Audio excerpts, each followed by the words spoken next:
It's now my pleasure to introduce our 2023 keynote speaker, Dr. Donald B. Smith.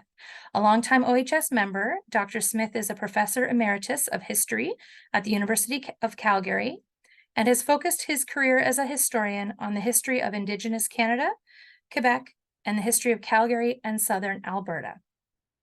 In 1971, as a PhD student, Don Smith made a presentation at the OHS Annual General Meeting in Peterborough on the writer and lecturer Grey Owl. Later that year, the article Grey Owl was published in the Society's Ontario History Journal, Dr. Smith's first article to appear in a Canadian historical journal. In 2022 and 2023, the OHS worked closely with Don in producing a 21-episode podcast series, In Hindsight, Half a Century of Research Discoveries in Canadian History, which debuted earlier this year. Please join me in welcoming Dr. Donald B. Smith. And Donald, I just have to ask you to unmute. We've got your camera on, but there should be just a little button there you can click so that, there you go. Thank you so much. I'm turning it over to you. Thank you. Oh, wow. There we go. Well, this is wonderful. I'm technologically really allergic to technology, so we've done very well. I'm blessed by this. My wife helped in the beginning, but let's go. What an honor to be here, honestly, because my roots are Ontarian and my career as an historian begins with you. It's Trent University, my paper on Grey Owl over 50 years ago. So it's really, really special that I'm here. I'd like to begin with just a story, which I like quite a bit, actually. It's a story by James Michener. You probably know him for South Pacific, his book on Hawaii, Alaska, and 37 others. He was a very, very popular American author. Well, he wrote a story, a short story, actually, going back to his boyhood. And the story is entitled The Old Apple Tree. And I thought it was appropriate to bring that in right at the outset of this talk. The Old Apple Tree describes a tree that he remembered as a young boy, and he's writing this story when he's in late 80s.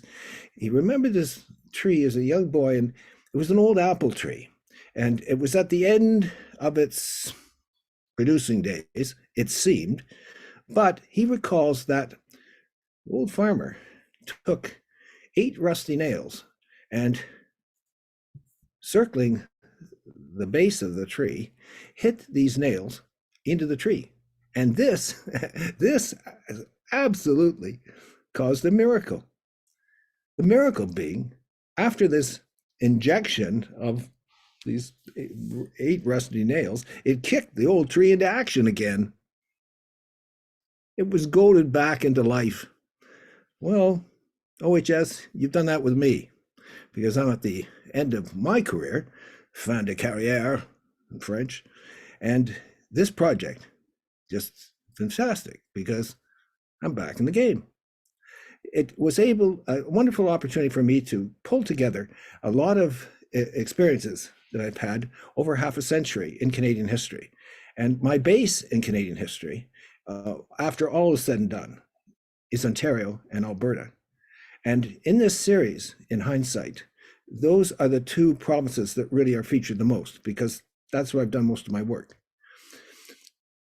I'd like to just give you a bit of background, though. How did this come about? Like, suddenly, how come the old apple tree is to be called back to life? I better explain that. It's because my master work, my big project was published in 2021, and it was called Seen But Not Seen. It's a study of non-Indigenous Canadians' viewpoints towards the First Nations from the 1840s to the present. So Seen But Not Seen was published by University of Toronto Press, and well, everything was going well, and Rob Laverty, and his kindness and generosity, the lifelong friend, Rob suggested, like, Don, listen, when your book comes out, what OHS would like to have the book launch at your world headquarters in Willowdale. Oh, that was support indeed. That was wonderful. And I said, of course, that'd be wonderful. It'd be so generous of you. But The only thing that historians can really say is you can't predict the future, because COVID came along. That totally erased that wonderful idea. And there was no book launch at OHS headquarters. No. And we were in this horrible, horrible period, which all of us remember too vividly. And instead, though, Rob said, well, maybe we could do something else. And I was poking around because I'm a pack rat. I really am. I've saved paper ever since high school. And I've got lots of material, and I've kept diaries and letters. And my parents were very devoted and saved a lot of things from the early days. I had this massive material. So I thought, Rob, let's talk about this. Maybe we can do something. And this idea blossomed, a little about 2 years ago, thanks to Rob's two things here. Rob, his initiative on this, and then he found the wonderful person who could bring this technological ignoramus into the modern world, and that's Sarah. Sarah did it. Rob and Sarah got together. I guess, Heather, you were in it, and Danielle, but it's mainly Sarah that comes through, because she had the expertise to do this, to do a series of, I always called them, I don't call them podcasts. I'm an old timer. I really am. I call what we've done old-fashioned radio broadcasts in Canadian history. That's what I call them. But you young people, you moderns, you call them podcasts. So that's how the podcast series was born. And so about 2 years ago, we're sort of clicking on this now. And boy, in the last year, we've taken off. With a set of headphones, $40 set of headphones, Sarah, with all her skill set, was able to interview me basically weekly for half a year. And we came forward with these 21 episodes. And the episodes, for those that are new to this, there's a spoken section, which is about 25 minutes for each one. And for each session, each episode, there's a written text. And the written text is about 3,500 words. So there's two components. There's the oral and the written. And I felt that the oral was easy. That was no problem, because I've lived this. I've been out collecting and stuff and what have you for 50 years. So that was no problem. The oral, I love speaking about history, so that was no problem. The devil in it was the text, because I could do the oral. Sarah could phone me. We'd do it in the morning, an hour. We're all packed, all done. Not even an hour. That was in me. It just was so fantastic to talk about these things I loved, and so that was easy. But the written texts were a week at least each, because I had to. I mean, I can't just say something because there's no backup. That's not what I do. I'm a documentary historian. I've got to come up with the goods. So the written texts have them. And so the spontaneity is in the oral. There's no doubt about it. That really jumps around, and I get quite excited, even get quite emotional. Sarah had to control me a couple of times. And she encouraged me to be emotional and others. But the real text, the definitive text, the master text is what's provided as well. And each of these the written text has a backstory, and not all of them, some do, and certainly a bibliography or a backstory. So it explains how this particular episode was completed. So there's academic credentials to this project, which I'm very pleased. I'm so all around pleased on every aspect of this. All 21 are completed. And the last one, the 20 are released, and there's a 21, and that will be forthcoming very shortly. It's all been done, and I'm going to talk about that at the end. And I know, of course, we've got about 25 minutes, so it's going to be quite abridged, and we'll now sort of get a little bit closer to what's going on here. So we decide, and this now about, last fall, where it's incredible, wow, what a team to pull this off. In less than a year's time, we have completed this project. And it's really been something. Now, the important decisions along the way, I'll just say a brief bit about that. And one was the title. That was about a year ago, and it was forthcoming. And in hindsight, says it all, because here's the old seasoned gladiator looking back in the past. So in hindsight, that suited me to a T. But we needed, we need introduction. And I've known Dave Mowat for many years from my work on the Mississauga, or Anishinaabe of Southern Ontario. And I did not know Dave was a vice president of the OHS. That's even better. So, Dave, will you please do the introduction to the series? Well, of course, generous soul that he is, he said yes. And that is fabulous. That opener for the series, each one of them has this, Dave. I can't thank you enough. Well, what else do we need? We need music, right? To open, we gotta have some drama.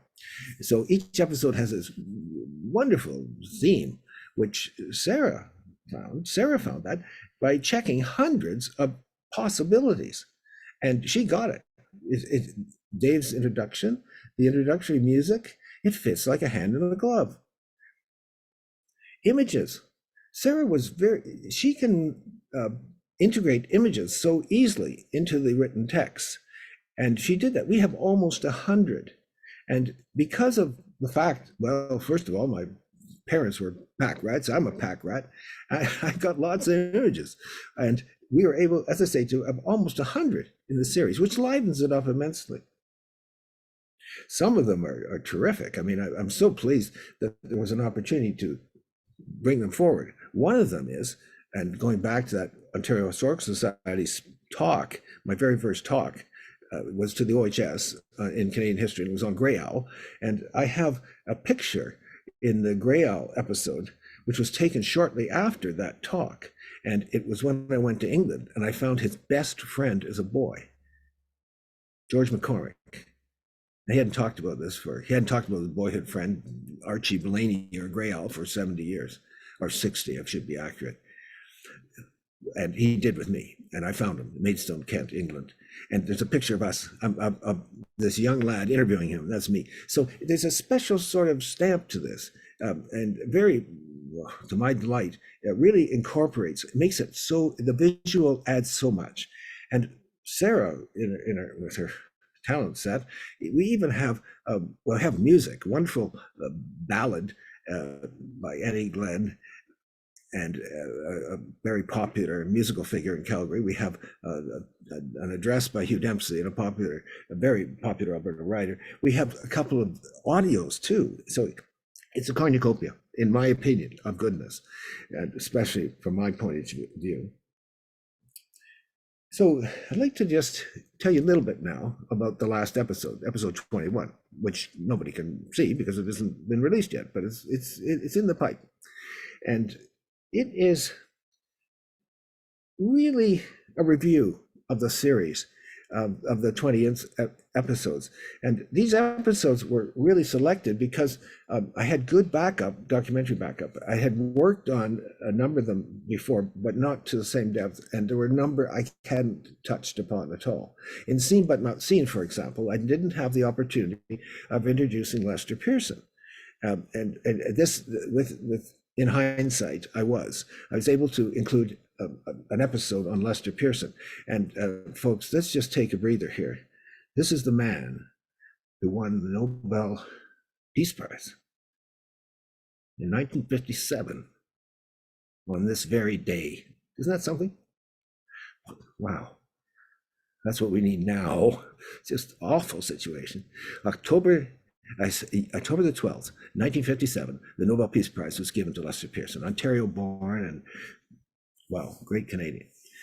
Now, so we have basically, I'm just going to quickly review the series. I know time is pressing, so it's going to be abridged. And thanks again to Sarah, there's such a wonderful backup. The inventory is there. The texts are on the web. The spontaneous oral presentation is on the web. So there's lots of backup. And I'm so grateful for that.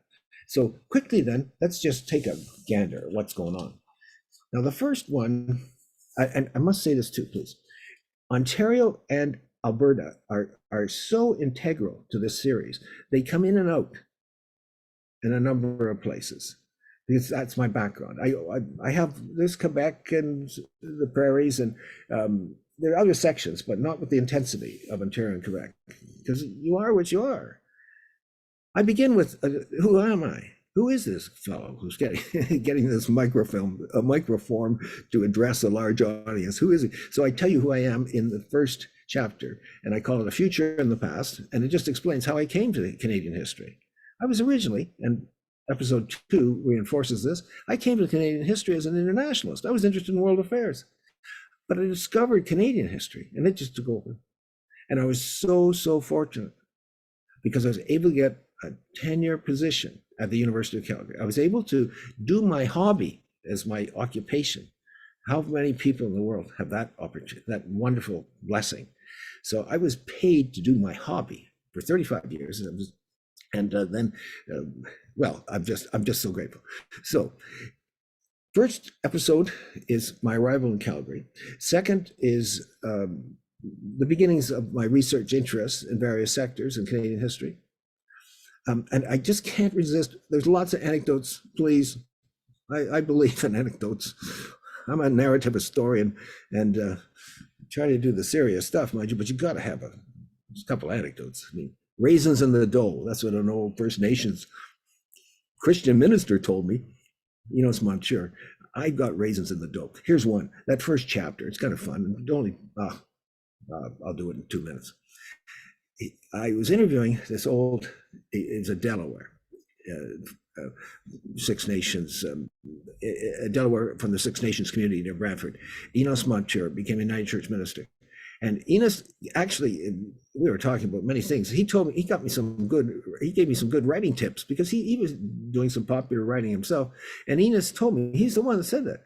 Don, listen, he read my PhD thesis, and he said, look, this is really good. You've really done a great research job. But Don, I'll tell you, I think actually what you have to do is you got to put more raisins in the dough. Anecdotes. So there you go. A First Nations input into my formation from Enos Monture. So first chapter then, Calgary arrival, and the founder of the history department was still there. And I had an in with him right away, because I had a strange connection with him. In Oakville, Ontario, in high school, I'd done a report on the tiny country of Albania in grade 10. I still have it. I'm a pack rat, remember? I confessed that to you.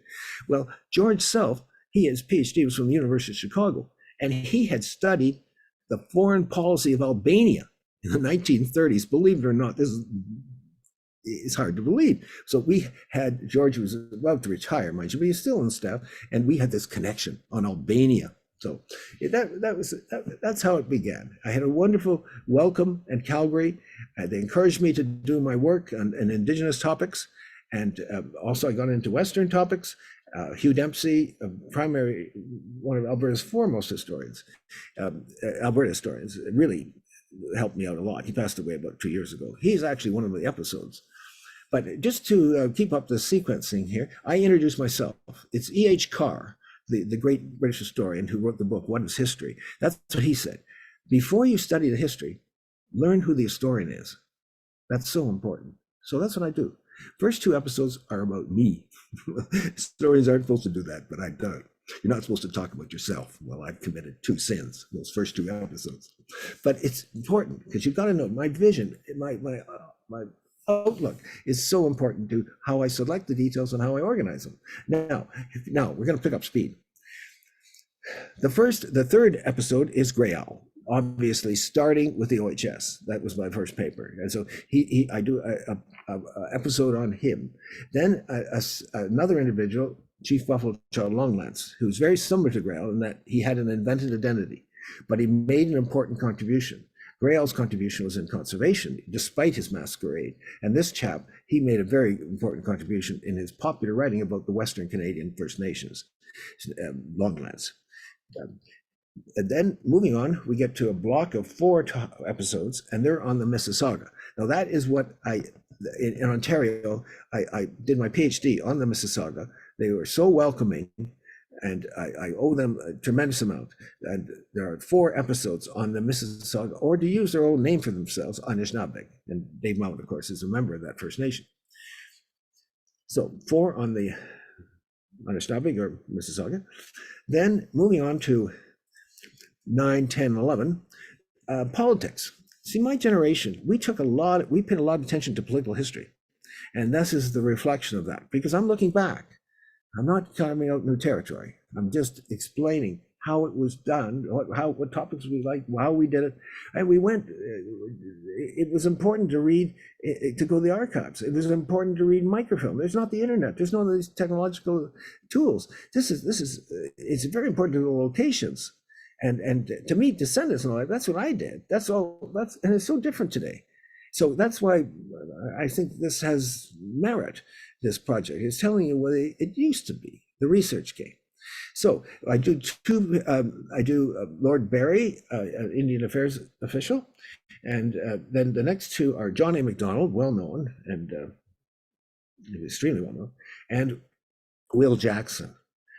Macdonald and Jackson are Ontario born. No, Macdonald, he lived as a boy in Ontario, but he wasn't born here.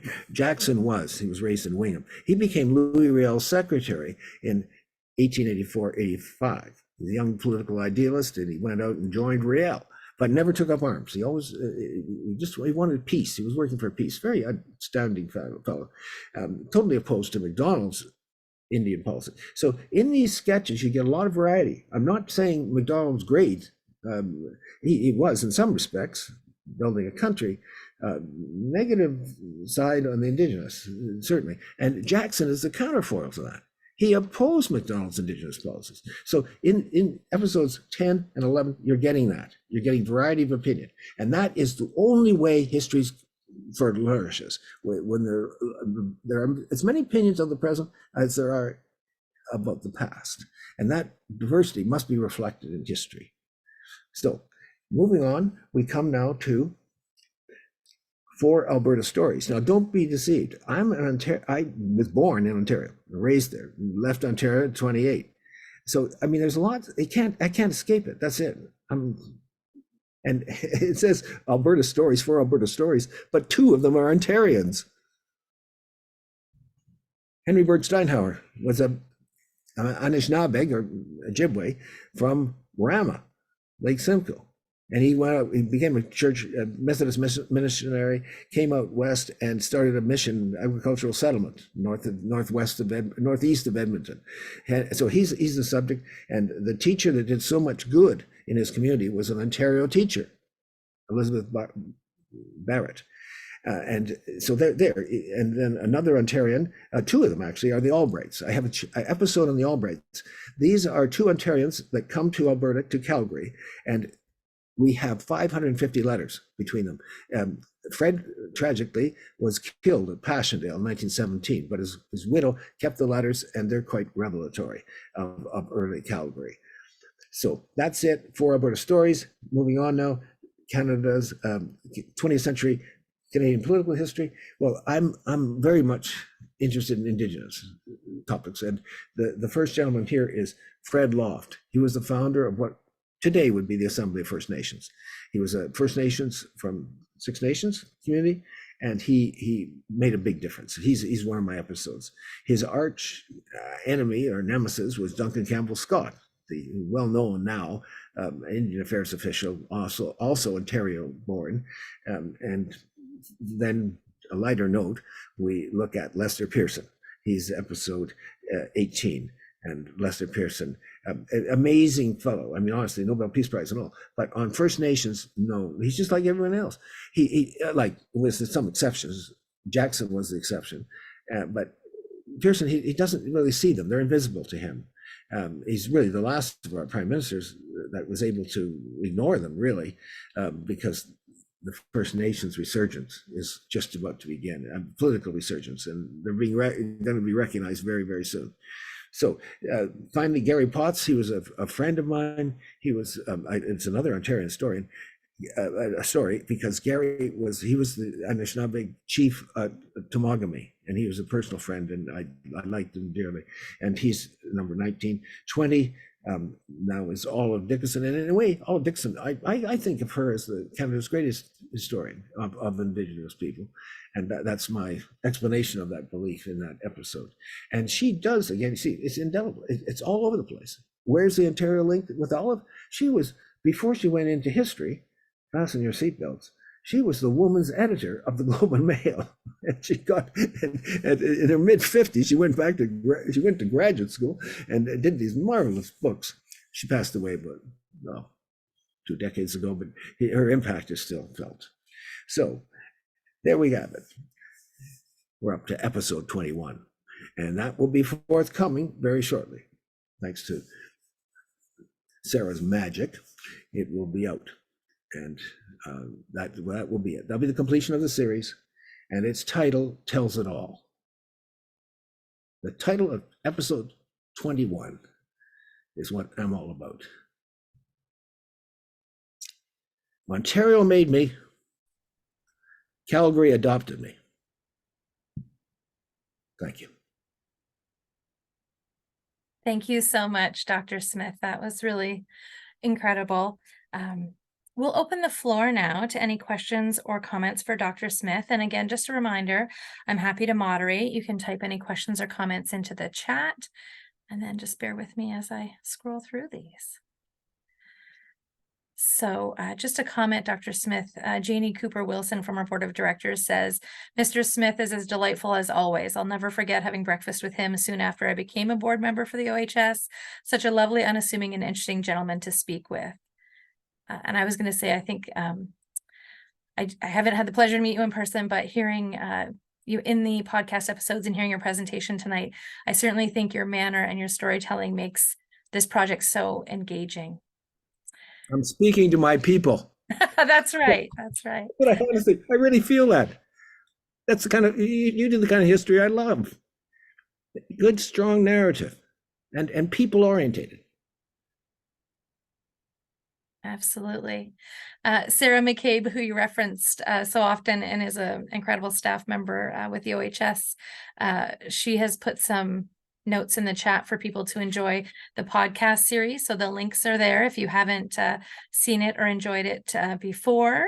And then the final episode, number 21, Ontario Made Me, Calgary Adopted Me, will launch on Tuesday. So something to look forward to early next week. Yes. I won't be sleeping till Tuesday. Yeah, that's right. All of us. We'll be looking forward to raisins in the dough there. So. Okay, I'll just give it another minute or so for any questions or comments.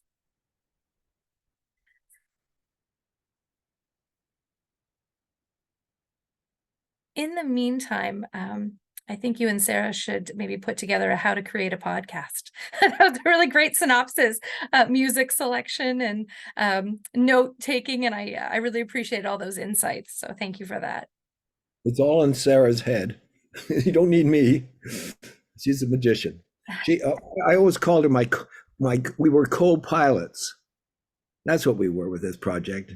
Couldn't get to first base without her. I mean, honestly. And the dedication she put into this, honestly, what a credit. And listen, what I think is so many in the OHS, you can learn from this. And you got Sarah to work with. So I shouldn't get more work for Sarah, but it's just, it really was. It's the old apple tree, sprung back to life, goaded back into life. Absolutely. And Sarah says in her notes here, how to webinar is in the planning. Your friend, Dave Mowat, has made a comment. He says, I've enjoyed your fawns at the U of T, Don. Are continuing to send documentation over there. And then in brackets, it says EJ Pratt. Great to see you, friend. So that's from Dave. That's very kind. Okay. Chris, I have a great story. Sure. Yeah, well, sorry, I don't want to, if other questions by all means, and I know time's limited, but it just takes 2 minutes. When I went to Calgary in episode 1, I was a colleague of mine, Henry Clausen, he pretty well got me signed up for the Chinook Country chapter of the Historical Society of Alberta within minutes, not really, within weeks of arriving. That's 1974, 1975. The president that year was Dave Coots. Dave Coots, and I just introduced this because this is how interlocking what we do is. Dave Coots, okay, great. He's the president, great guy, had gone on, just like OHS, really friendly people and stuff, and got on really well with them, and did a lot in Alberta history because of that. But Dave Coots, when I was doing my Albright chapter, and this is really something. Fred and Evelyn Albright are writing these letters, 550 letters, and when World War I breaks out, he enlists, and he's a lawyer, but he wants to be with the people, so he goes as a private, and he's shipped over to England. And one of Evelyn's letters, actually to Fred in Europe, was, I just taken Dave, our friend Dave, little Dave, 4 years old, to Sunday school today. Well, that was Dave Coots, who I met as president. He was the president of the Historical Society. So, Chris, you don't know what's going to happen later. Anyways, so Dave Coots, and here's the story. That letter is so poignant because within a week, Evelyn gets a telegram. Your husband's killed at Passchendaele. Yeah. So, wow. That's where I broke up, actually. And Sarah, I said I broke up, and I felt kind of bad because men aren't supposed to do that. But anyway, Sarah said, "Don't worry about it. It's good."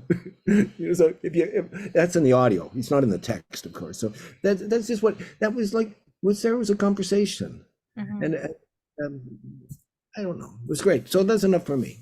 Yes, well, thank you so very much. And on behalf of the Ontario Historical Society and all of us present this evening, thank you so very much. Your warm and engaging presentation has really drawn us in. And for anyone who hasn't had the pleasure of listening, I know they'll be tuning in shortly. It's made for a lovely evening and a perfect end to our 135th Annual General Meeting. So thank you so very much again, Dr. Smith. I know everyone joins us in thanking you.